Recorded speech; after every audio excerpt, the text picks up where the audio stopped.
你可愿成为封号朱雀？不愿。现在才是高潮。火神血剑，你忘了，都重来，此地不可久留。乖乖回来吧。1000年了，本神终于可以... Кристалл звезд наконец появился, и между Ван Линем, Юнь Цюэцзи и посланником Туосена разразилась ожесточенная битва за него. Но несмотря на все попытки, сам Кристалл выбрал именно Ван Линя. Ван Линь отказался принять передачу титула от Еу Ю. Когда трое, Ван Линь, Юнь Цюэцзи и посланник Туосена, вошли в гробницу Еу Ю, они увидели кристалл звезд. Посланник Туосена в оригинале погибает, когда коснулся кристалла. Ван Линь раскрыл замысел Юнь Цюэцзи и не стал пытаться отобрать кристалл. Но тот, появившись, сам устремился к нему и вошел в его лоб. В этот момент от Ван Линя исходила аура печати красной птицы. После того, как кристалл вошел в его тело, он увидел сцену, где Еу Ю, первый хранитель красной птицы, получает свой титул, а также встретил остаток его души. Еу Ю выбрал Ван Линя своим преемником, желая передать ему звание нового хранителя красной птицы и власть над всей звездой Джуцюэ. Но Ван Линь не интересовался техникой печати красной птицы и не хотел оставаться на одной маленькой планете. Его устремления были куда шире. Он хотел путешествовать по разным мирам, закаляться и идти к вершине силы, а не задерживаться на одном месте ради власти. Поэтому он без колебаний отказался принять титул. Что касается 14-го хранителя красной птицы, то по правилам могилы красной птицы в нее не могут войти эксперты уровня Вэньдин. Вопрошание. Но Юнь Цюэцзи, используя секретную технику клана наследников бессмертных и силу черепа Сюйцзу, смог временно открыть проход, чтобы проникнуть в гробницу и попытаться завладеть кристаллом. Сам 14-й хранитель был заперт снаружи, но заранее подготовил план.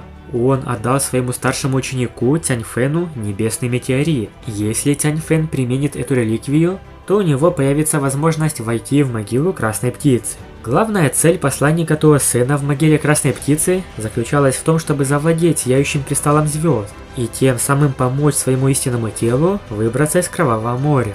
Однако в могиле он увидел в руках Тяньфэна меч, на котором была кровь древнего бога. Изначально Тяньфэн собирался использовать этот меч против Ван Линя, но едва он его обнаружил, как тут же попал в зрение Туосена. Битва в могиле красной птицы вышла на самый накал. Сцены там просто огонь. Кровь кипит от напряжения. Все главные герои бьются без малейшей пощады, каждый выкладывается до конца. Смертельная уловка Тяньфэна – призыв сильнейших, но все напрасно. Ему удалось вызвать сразу двух невероятно могущественных существ, но увы, в конце концов он потерпел сокрушительное поражение. Один из призванных не смог ничем помочь, а другой чуть не высосал у него всю жизненную силу. Погиб он очень жалко. А также хочу порекомендовать отличный телеграм-канал «Новости Дунхуа». Если вы, как и я, любите китайскую анимацию и хотите быть в курсе всех новинок, анонсов и закулисных новостей, то канал Новости Дунхуа — это просто находка. Сейчас, кстати, у них идет розыгрыш Telegram Premium на 5 человек, так что можно не только узнать новое, но и выиграть полезный приз. Я сам подписался и часто узнаю там о премьерах раньше, чем где-либо еще. Буду рад, если вы тоже заглянете, ссылочка в описании. Все началось с того, что Ван Линь, добыв в могиле Еу Ю сияющий кристалл звезд, уже собирался уйти, но на пути появился Тяньфэн, который сразу понял, где находится ценный. Тут же явился Юнь Цюэцзи и без лишних слов атаковал Тяньфэна. Ван Линь воспользовался моментом, достал знамя 10 миллиардов душ и начал мощную атаку. Тяньфэн достал меч крови древнего бога, реликвию из эпохи древних богов, но даже не успел применить его против Ван Линя, как неожиданно вызвал аватар Туосена. Тот, хоть и враждовал с Ван Линем, помогать Тяньфэну не стал. Его больше интересовал сияющий кристалл звезд. На самом деле, хранитель красной птицы давно строил планы, чтобы завладеть жизненной силой Ван Линя. Если бы не внезапное вмешательство клана наследников бессмертных, его план, вероятно, уже увенчался бы успехом. 6 главных душ, почти достигших уровня Вэньдин Вознесения, вылетели из знамени душ, и Ван Линь взмахнул боевым топором по Тяньфэну. Ван Линь направил 4 главные души на преследование убегающей Люмэй, а 2 души атаковали Тяньфэна. Цянь Фэн призвал красный веер, извергнув кровь, и вызвал вихрь, подавляющий души. Ван Линь с усмешкой поднял 4 ноженя, которые мгновенно разрубили веер. Цянь Фэн в панике бросился прочь, но был догнан главными душами. Массив красной птицы снова спас ему жизнь.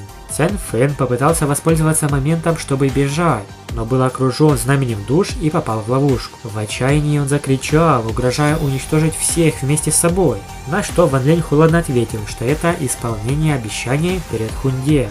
Кроме этого, чтобы забрать свою душу из кристалла, надо подарить другую взамен. Ван Линь решил взамен своей души отдать его душу.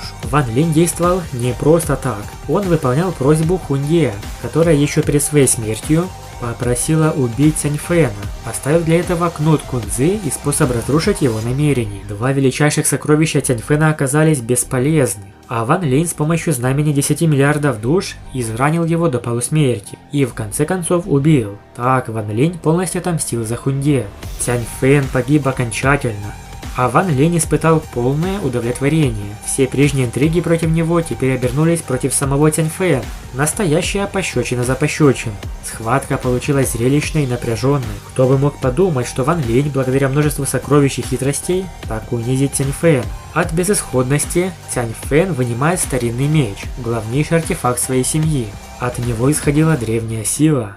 И даже находящийся неподалеку хранитель красной птицы и Юнь Цзы вздрогнули. Ван Линь был поражен, заметив, что ржавчина на мече – это кровь древнего бога. Как только Цянь Фэн собирался использовать этот запретный меч, красная тень пронзила окружение знаменем душ и отбросила Ван Линя. Это был Туо Сен, проявившийся через тело маленькой обезьяны. Туо Сен легко разрушил массив красной птицы Цянь Фэна и забрал железный меч. Он со смехом собрал ржавчину на мече в каплю крови древнего бога и поглотил ее, после чего исчез в красном тумане. Внутри тумана слышались ожесточенные звуки боя. Хранитель красной птицы и Юнь Цзы были отброшены один за другим. Ван Линь воспользовался моментом и продвинул знамя душ, которое превратилось в черную молнию, устремившуюся на передовую.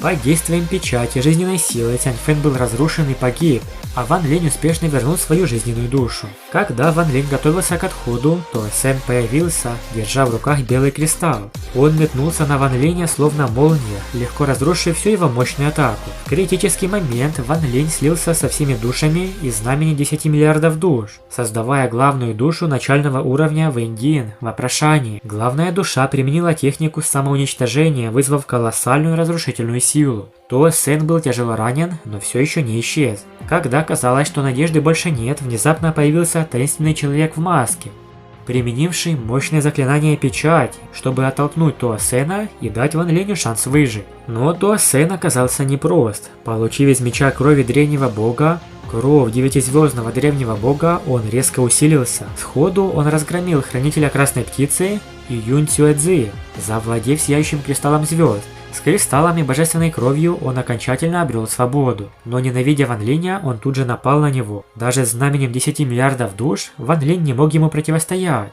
и был вынужден убегать, но Туо Сен легко настиг его. В итоге Ван Линю пришлось взорвать дух знамени, чтобы хоть немного ранить противника. Когда оказалось, что Ван Линь погибнет, на сцену вышел Мо Цзы, невероятно сильный союзник Ван Линя. Он стремительно, словно молния, вырвал Ван Линя из рук Туо Сена. Этот момент был по-настоящему трогательным, полным братской верности. Он лишь одним движением вызвал 5 цепей, которые превратились в 5 огромных печатей и с огромной скоростью впечатались в спину Туо Сена. Его лицо исказилось, и он в страхе спросил, кто этот человек. Оказалось, что тем, кто помог Ван Линю и запечатал этот осколок сознания Туо Сена, был посланник Союза Праведного Пути, Мо Цзы. Именно он заставил сияющий кристалл звезд сам войти в тело Ван Линя. Много лет назад, в дождливую ночь, Мо Цзы вел с Ван Линем беседу о Дао и искренне им восхищался, считая его другом.